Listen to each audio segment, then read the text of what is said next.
hello there. I have a book review for you today. And today we're talking about Heir of Fire by Sarah J. Maas. Oh my gosh. If you're unaware, this is the third book in the Throne of Glass series. So if you haven't read the first two books, I'm right off the bat gonna have to ask you to leave. I really like this book, but I don't want to spoil you. So please leave. I have book reviews up with the first two, so once you're done with those books and you watch those book reviews, you can come back here. It's fine. Relax, just go read. But if you don't know what Throne of Glass is about, basically it's about this badass assassin girl named Selena, and it's high fantasy and it's really good. So just trust me on this. They're good, I promise. I'm assuming you people have read the first two books, because if you haven't read them, it's kind of stupid being here. So Heir of Fire. If you haven't read Heir of Fire is the third book, and we are to the point in the story where Selena has been shipped off to Wendland, wherever Wendland is, and stuff is just going downhill from here. Like, we figured out Dorian has magic, and Kale and Dorian are having this weird bro fight where they don't want to talk to each other, and the king is just getting more and more powerful, and, well, that's pretty much all I can tell you without giving anything away. So, initial thoughts, this is the best book of the year. Like, no, nothing. Like, I'm not joking you. Like, best. I just love this book. This is one of the best books I've ever read. I have to give it like a 99%, maybe 99.5, just because I just gave Crown of Midnight 99. But this is the best. Like, it's so good. So good. So now I'm going to talk about it because that's what I do here. So if you have not read Heir of Fire, please leave, because I really don't want to spoil you. And trust me, like, the ending is worth it. Okay.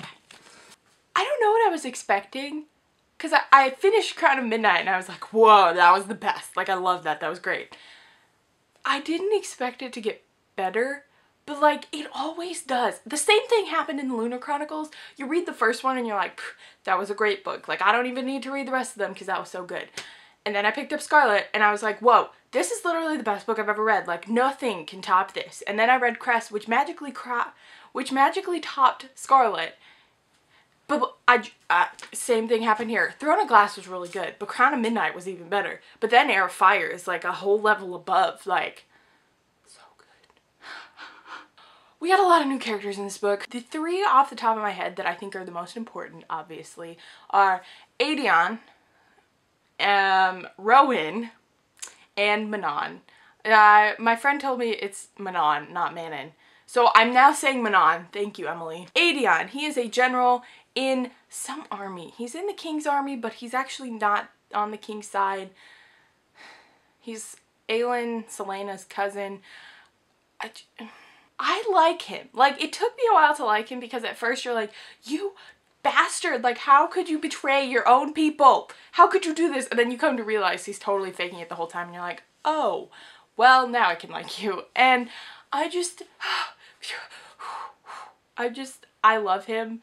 I mean, I can kind of feel like a Targaryen aspect with him and Selena, just because, like, one of the first lines you hear from his POV is like, yeah, I'm supposed to wed Aelin, like, we're supposed to get married, we're supposed to rule together, it's gonna be awesome. And, like, I don't think he realizes that they're, like, she sees him as more of a brother, not a husband, but, like, by the end of it, I feel like he's more like, you know what, whatever makes her happy, I'll sacrifice my life for Kale, it's fine, I'll survive, you know, even if I don't get to see her ever again, and, like, so, I loved his storyline. I thought it was really good that he started working with Kale and the two of them kind of became bros together. I don't want to talk about Rowan just yet, so we're going to talk about Manon. Manon, I don't even know how to feel about her, because at the beginning you get Manon's POV and you're like, what the hell is this stupid girl doing? Who is she? Why is she in my book? Like, I don't even care about you. And it took a couple of, like, POVs for me to finally be like, hey, I enjoy reading about you. Mainly because, like, we had no idea about the witches. Like, we met Baba Yellowlegs, but, like, we never really got to see witches until this book. And they're not very likable. I'm not gonna lie. They kind of make me want to, like, fling myself off a cliff because they don't care about anybody but themselves. But, I liked Manon's POV just because of the storyline. Like, I was talking to my friend Emily, who, she is the girl I fangirl with about Throne of Glass, just so you know, and I was like, this is like How to Claim Your Wyvern instead of How to Train Your Dragon. And it totally was. Like, it was How to Train Your Dragon in my opinion. And I've only seen that movie in German, but I swear that's what it is. I'm just like, I love Abraxos. I think he's really like toothless and it's awesome. And I don't know, like the witches are so evil and so bad, but they do it so well that Taylor Swift reference? Anybody? I just really like them, and the storyline was really interesting, and we finally get to see a little bit of what the king is like preparing for these other characters, but I still don't know where this fits into anything. Like, it was kind of random that she threw in this random storyline that at the end did not connect to anything. It was literally just Manon going off on some place to fight for the king. But we don't know. Like, is she gonna be on Team Good? We don't know. I hope she is, but I mean, she's a witch, so anything's possible. But we did get that little scene at the end with the Croatian witch that she killed, who was like, Manon, they make you evil. You're actually good. Did you know that? Haha. And like, I was like, well, why are you not listening to her? Whatever, it's fine. Then the new area, the other new area is we go to Wendland, and of course we meet all these fae people and demi-fae and all this new fairy stuff that we were just like overloaded with. And of course, we meet Queen Maeve. I'm gonna call her Maeve. And then we have 3 new characters that are really cool. So cool. We'll get to Rowan at the end, but I think his name was Emrys and Luca. We're gonna go with that. So, Emrys, I think he's a really good character. I love that she finally dropped in like a gay character, but like it wasn't a big deal. It was just like, you know, my mate, he ... and I was like, oh, gay character, cool. When I picture Emrys, I picture John Hurt. I picture him how he looks more in like Snowpiercer. I don't know why, but he's John Hurt to me. They said old man and just that image came to my mind and now I can't get it out. And then there's Luca, who is like the cutest little guy ever. And he's like, I think he's 15 or something like that, but I just view him as like a 7-year-old who's really excited about everything. But I just love him. I think they just made such a great addition to be like Celaena's friends. Like at the end when she's like, don't worry guys, I'll let you into my house when I become queen. It's gonna be great. We're gonna party all the time. There's Rowan. So I had heard a lot of things from Tumblr and various places, and I knew there was like something with the row. And so when we got to the second book and we meet Roland, I was like, is this the one everybody's really excited about? Like, this guy isn't that cool, he's not friends with Celaena, what's going on? And then I got to this book and Rowan. So Rowan is my baby. I still like Kale a lot, but Rowan is where it's at. Like, Rowan. You know, at the beginning you're just kind of like, oh, another guy, like, what does this mean? What's going on? And somehow I managed to like fall deeply in love with him.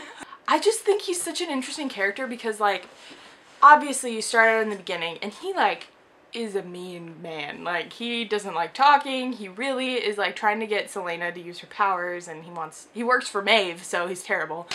And somewhere along the way, it just became like the best bro TP ever, and I love it.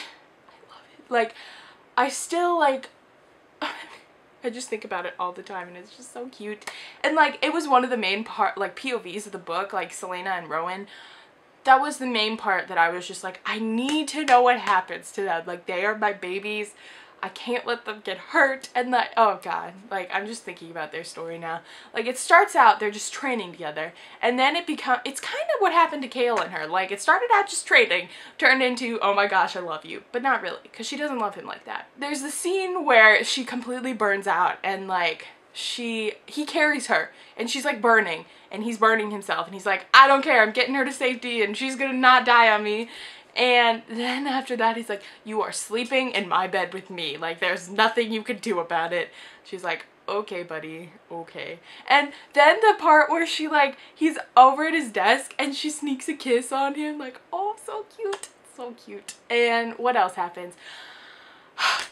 I just really like them together, and I loved the ends, like the ends of their story are so good. Like, The scene where she's fighting the Valg and then magically they realize that like, oh my gosh, we're like that one thing. Conundrum or something where they're like, they can bond together and take each other's powers. And he like runs out there and he's like, dude, we're gonna do this. It's gonna be fun. I claim you. I don't even know if that's when they claim each other. It's not, but I'm gonna pretend that it is. And then they destroyed the Valg together. Now we're just getting in parts of the end because I love the end. They go to Maeve and Selena is expecting to get these grand answers, and of course she doesn't because Maeve is a bitch, but what can you do with fairies? Selena ends up figuring out this really good plan to get Rowan free. And so Rowan is getting whipped and I'm like near tears, like, dude, why are you doing this to me? And finally she's like, hold up, I got something you want. Give me something I want. And Maeve like stops. And for a second I thought she was gonna be like, nah, sorry, I'm good. But she was like, you know what? I'm over you, Rowan. Like, you've been annoying me for the past 200 years anyways. Like, let's just get this over with. And like, you could tell she totally still wanted Rowan, but she was like, fine, you're humiliating me, I'll let him go. I just pictured it like the scene in Aladdin where the genie is freed. And like, God, the hope in that moment was just great. And so Rowan is freed and he just like, I just picture it so well because he's freed and then he like runs up to Aelin and he's just like, Aelin, Aelin, and I just picture them like putting their foreheads together like the cute OTPs do. Wow. And she's like, you're free, and he's like, no, and he like cuts himself and he's like, I claim you, let me claim you, let's bond, let's do this, blood oath. And she's like, dude, no, I let you free, like, stop, this isn't right, you know. And then finally they're like, okay, I guess we're gonna do this. And then they got blood oath bonded or whatever, and it's just so cool. God, I love them together. They're so great. I'm gonna stop talking about Rowan because I could fangirl about him for days. Let's go back to our favorite boys, Kale and Dorian. The whole book, they just spend like fighting against each other because they're like, I don't even know what it is anymore. Like, it's not Selena, it's just like being idiots. And Kale is trying to solve this whole thing with the king, with Adion, and Dorian just, eventually he finds out what's going on, but he's kind of like left in the dark, which I kind of felt bad for the guy, but what can you do? And Dorian managed to fall in love again with Sorsha, and now I'm just thinking about the end. So let's talk about the end, because really the rest of it doesn't matter when you have the end happening. Dorian, my poor baby, like, I feel so bad for the guy. He just does not get anything. He really doesn't. Like, he lost Selena, and he's like, fine, okay, I'll move on. I'll find another girl. It's fine. He finds another girl who is literally the cutest person ever, and they're expecting to spend their life together, and then the king cuts off her head. Like, what? I was really expecting him to be with Sorsha until the rest of eternity, and then she cuts off his head. And if that's not bad enough, like, Adion gets taken in, and Kale is about to get killed, and then Dorian's like, you know what, no, I'm gonna protect my friend, and I'm gonna use my magic, and then everything just goes to shit, and it's terrible. The moment Dorian used his freezing power, though, I was like, it's like the Incredibles! It's Frozone! Or Elsa! Let it go, can't hold it back anymore. It's like that moment in The Incredibles where Frozone drinks the water and then he like freezes the guy with his bullet.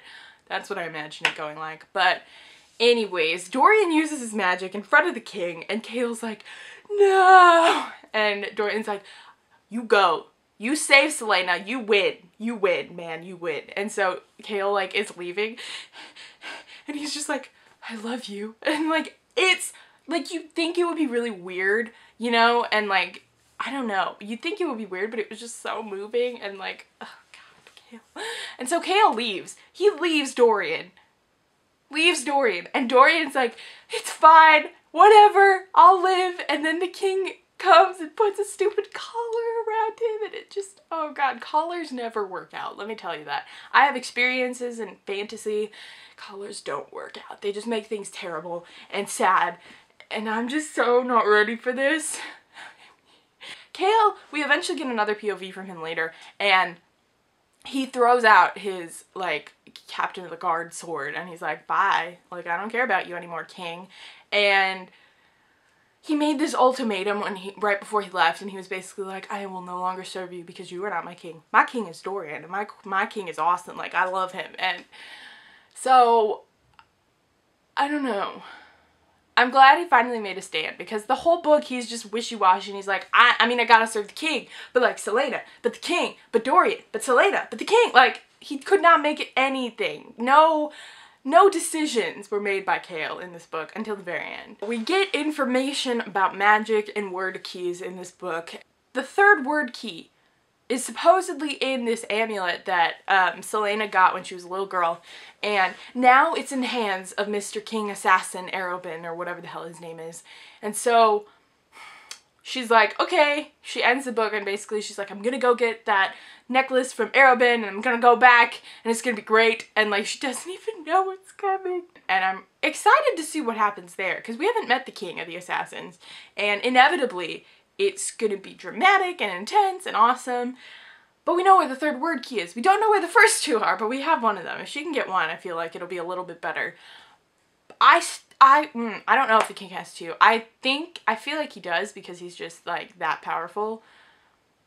But I don't know. Magic. Magic is a thing in this book that, like, I didn't really realize the extent of what no magic meant in Adarlan, because like, you assume that it means like there's no magic at all in the entire universe, but somehow there's magic in these other countries, and like, Adarlan is like the one that doesn't have any magic, and it's like, how did that work?